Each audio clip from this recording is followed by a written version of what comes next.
Good evening, I'm Alfred Corn. It's always a pleasure to be at the Cathedral, and in particular pleasure tonight to speak about Flannery O'Connor. I'll be talking about the letters that she wrote to me many years ago. I'll be excerpting them. You won't hear the entire text of them, but they can be found in the edition of her letters that Sally Fitzgerald edited, called The Habit of Being, and I do recommend them to you. We're celebrating the life and work of Flannery O'Connor tonight, and perhaps the best way for me to begin is by quoting O'Connor herself about the public status of the writer. The storyteller has managed to maintain a status as a kind of third-rate celebrity, where he ranks somewhat below Miss Gum Spirits of Turpentine and a little above the Lone Ranger's horse. But he attains this distinction as an oddity and not as an artist. It was as an artist and not as a celebrity, or certainly not an oddity or anything comparable, that Flannery O'Connor wished to be understood. I say this, but it should be stated at the outset that I am not an expert on her life and work. By a set of fortunate circumstances, I saw her once, roughly 2 years before she died. That was in the spring of 1962, when she was 37 years old and I 19. The occasion was an informal talk at Emory University in Atlanta, where I was a freshman interested in literature. I remember a serious, dignified person with short hair cut in no particular fashion, wearing glasses, and a blue plaid skirt, and a white blouse, not at all literary or exotic, making her way on crutches to a chair that had been placed before her young and unsophisticated audience. For by then she was partly lame from the debilitating illness of lupus that was to take her life only 2 years later.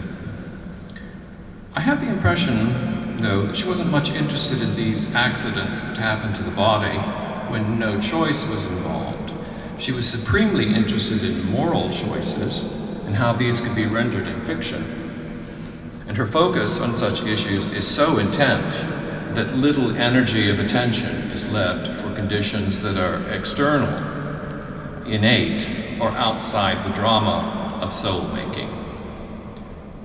The moment she spoke that spring afternoon, I knew that I was hearing a first-rate intelligence, and beyond that, a temperament with salt and pepper to spare.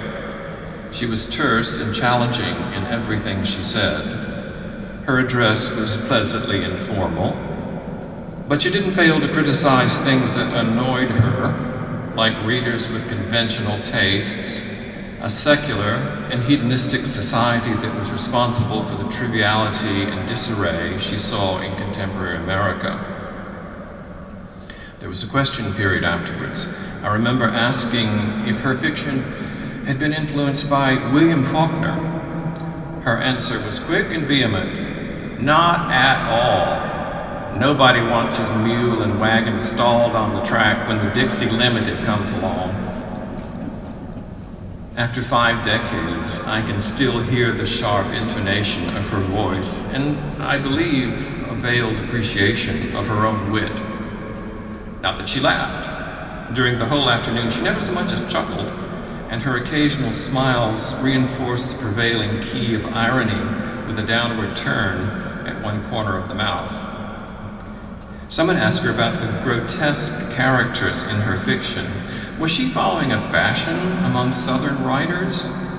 She answered that the main reason Southern writers still wrote about freaks was that they could still recognize one when they saw it. The truth is that reality is often grotesque, nor is reality any single region's monopoly. If O'Connor deals with characters whose speech, dress, manner, and stated aims are bizarre, and whose actions are typically outrageous or violent, it is all in the interest of truth on the deepest level as she perceived it. Though that O'Connor's extremes are nevertheless based on reality, I, as a South Georgian born and bred, can testify. I have heard the voices in her stories before. She made a strong impression on at least one member of the audience that day, and the impression lingered. At some point, and I really can't say what led to it, I found myself writing a letter to her. I think I simply addressed it Flannery O'Connor, Milledgeville, and she got it.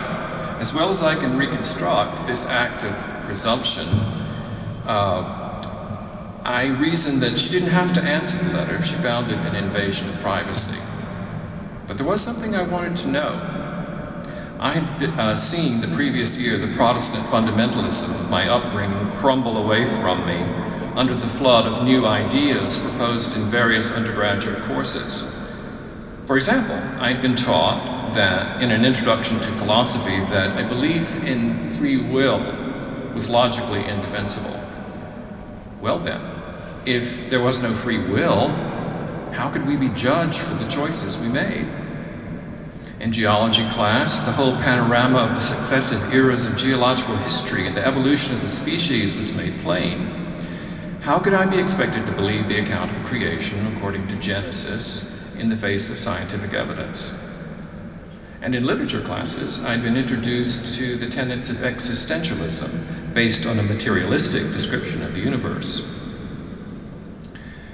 Now, it was clear to me that Flannery O'Connor was not only intelligent, but also learned and well-read. What I wanted to know was how she, with her sharp and cultivated mind, had retained her faith, especially within the strict confines of Roman Catholicism. In my letter, I recounted the experience of my first year of college and asked her why she herself believed as she did. Within 2 weeks, a reply arrived. It was dated 30th of May, 1962. I'd like now to read from that letter.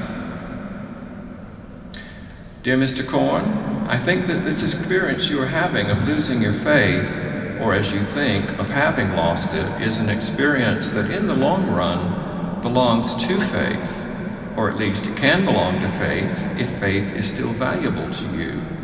And it must be, or you would not have written me about this. I don't know how the kind of faith required by a Christian living in the 20th century can be at all if it is not grounded on this experience that you are having right now of unbelief. This may be the case always and not just in the 20th century. Peter said, Lord, I believe, help my unbelief. It is the most human and most agonizing prayer in the Gospels, and I think it is the foundation prayer of faith. One result of the stimulation of your intellectual life that takes place in college is usually a shrinking of the imaginative life. It sounds like a paradox, but I have found it to be true. Students get so bound up with the difficulties such as reconciling the clashing of so many different faiths such as Buddhism, Mohammedanism, etc., that they cease to look for God in other ways.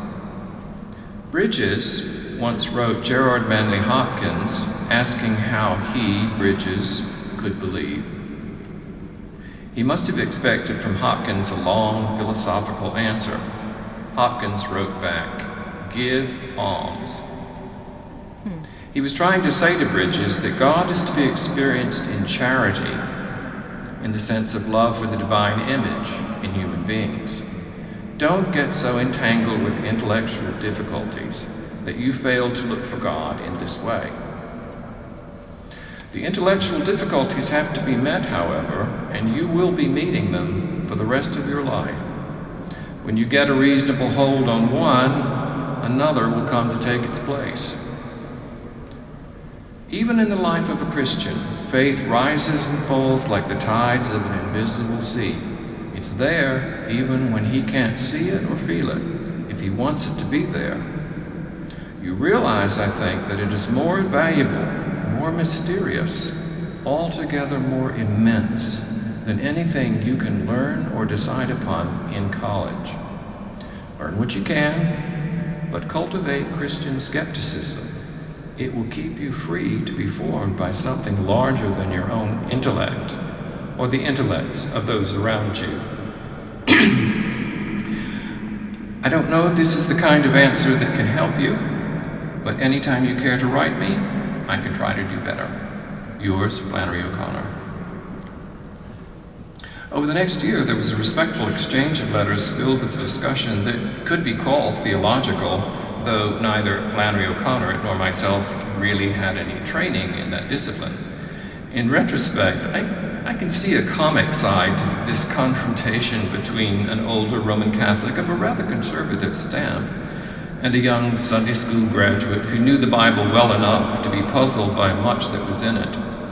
In my next letter to her, I brought up the thorny matter of free will, posing my question first in terms of the characters in O'Connor's second novel, The Violent Bear It Away, and then apropos of a hard passage in St. Paul in the 9th chapter of Romans. Here the apostle takes up the issue of God's power to raise up some people to prominence and to destroy others. He uses the analogy of a potter and his pots, saying that human beings have no more right to complain of their fate than a pot has the right to complain of how it was made to the potter. I suppose what was troubling me was the idea that what was described as sinful behavior was apparently determined for us by circumstances traditionally thought of as being foreordained at birth, or at least imprinted on children before they could even understand what was involved. It struck me as unjust that people should be condemned eternally for things over which they had no choice. It still does. But I recognize now, if I didn't then, that her invocation of mystery is much more than a reflex brought on by a confrontation with what is difficult and apparently insoluble in human efforts to comprehend the divine. Suppose I read the letter she answered, which was dated 12th of August, 1962. Dear Mr. Corn, I think the strongest of Reber's psychological pulls are in the direction that he does not ultimately choose, so I don't believe he exhibits in any sense a lack of free will. You might make a case of sorts for tar water being determined since his great uncle has expressly trained him to be a prophet and to expect the Lord's call, but actually neither of them exhibits a lack of free will. An absence of free will in these characters would mean an absence of conflict in them, whereas they spend all their time fighting within themselves, drive against drive. Tarwater wrestles with the Lord, and Reber wins. Both are examples of free will in action. Free will has to be understood within its limits. Possibly we all have some hindrances to free action, but not enough to be able to call the world determined. In some people, psychotics, hindrances to free action may be so strong as to preclude free will in them, but the Church, Catholic, teaches that God does not judge those acts that are not free, and that he does not predestine any soul to hell for his glory or any other reason. This doctrine of double predestination is strictly a Protestant phenomenon. Until Luther and Calvin, it was not countenanced. The Catholic Church has always condemned it. Romans 9 is held by the Church to refer to our actual lives on earth, where one is given talent and wealth, education, made a vessel of honor, and another is given the short end of the horn, so to speak, the vessel of wrath. But to go back to determinism, I don't think literature would be possible in a determined world. We might go through the motions, but the heart would be out of it. Nobody then could, quote, smile darkly and ignore the howls. Even if there were no church to teach me this, writing 2 novels would do it. I think the more you write, the less inclined you will be to rely on theories like determinism. Mystery isn't something that is gradually evaporating. It grows, along with knowledge. Best, Flannery O'Connor. So many years after this exchange of letters, it occurs to me that dealing with my question must have been truly terrible for someone suffering with an incurable disease that had also taken her own adored father. Could she accept Paul's vision of those like her and her father as vessels of wrath, destroyed by God? I don't know. But her belief in a God of mercy as well as judgment was unshaken. We exchanged more letters, and she even sent me a copy of Teilhard de Chardin's The Phenomenon of Man, the one that Reverend Pickford mentioned, which I did read with interest, great interest, and duly returned as she requested. Eventually, one of her letters invited me to her farm. It was called Andalusia, outside Milledgeville. I set a tentative date to do so, but something interfered and the trip was postponed. In fact, I never did make the visit. And then, on the 3rd of August, 1964, Flannery O'Connor died. I remember that her invitation was expressed this way. She said she wanted to see me so that she could fit your face to your search. I think I understand what she meant. We never feel that we know someone when we've only corresponded with that person or only talked on the telephone. At some point we feel we must encounter new acquaintances face to face, even at the risk of disappointment. Otherwise, our knowledge of them seems incomplete. In this case, I also see O'Connor's incarnational imagination at work. For her, people were never merely summed up by their thoughts, words, and deeds. Their appearance, their iconic being in the world was an indispensable part of their identity. That is, of course, a valuable character trait for anyone who wishes to write vivid and memorable fiction. I have looked at many photographs of Flannery O'Connor, but for the most part, my knowing her has to be based on a few memories of a brief experience and on the text she left behind, which means that understanding her remains a project to be carried out. And tonight is one such occasion which I welcome. Thanks.